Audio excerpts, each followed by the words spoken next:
بسم اللہ الرحمن الرحیم۔ السلام علیکم جناب، سٹوریز میں نے 3 شیئر کرنی ہیں۔ 5000 والا کرنسی نوٹ 30 ستمبر سے ختم اور اس کا نوٹیفیکیشن جاری ہو گیا ہے، اس پہ بات کریں گے۔ ساتھ ہی بات کریں گے کہ آج ایک اہم فیصلہ آ رہا ہے سپریم کورٹ آف پاکستان سے۔ یہ فیصلہ کیا ہے؟ ہو سکتا ہے جب آپ یہ ویڈیو دیکھ رہے ہوں تو وہ فیصلہ آ چکا ہو، اس وجہ سے اسی پر تبصرہ کرنا ہے ہم نے۔ اور رانا ثناء اللہ صاحب کا آصف علی زرداری سے متعلق بہت بڑا بیان آیا ہے، اس پر بھی بات کریں گے۔ اور مولانا فضل الرحمان صاحب کا بھی بیان آیا ہے پیپلز پارٹی سے متعلق، اس پر بھی بات کریں گے۔ لیکن سب سے پہلے آپ چینل سبسکرائب کیجئے، جو گھنٹی کا نشان ہے اسے ضرور پریس کیجئے تاکہ ہر نئی آنے والی ویڈیو آپ تک پہنچتی رہے، آپ کو پوچھنا نہ پڑے کہ ویڈیو آئی ہے یا نہیں آئی۔ اور ساتھ ہی جو ہمارے واٹر پروجیکٹس، جو ویل چیئر پروجیکٹس چل رہے ہیں، جو اللہ کا کام ہے وہ جاری و ساری رہے، جو دکھی انسانیت کی خدمت، جو پیاسی انسانیت کو پانی پلانے کا سلسلہ ہے وہ جاری و ساری رہے۔ آپ ضرور ایک واٹر پروجیکٹ لگوائیے اور پیاسی انسانیت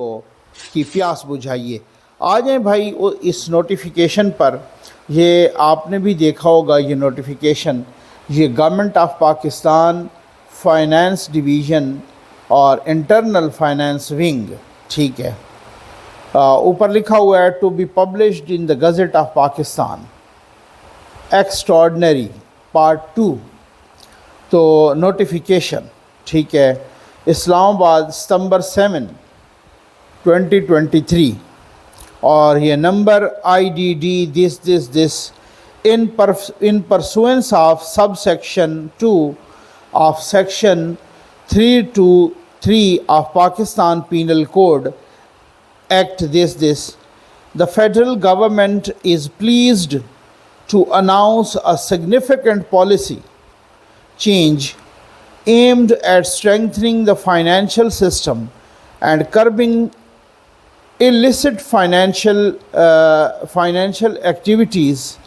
with effect from September 30, 2023. The use, possession and circulation of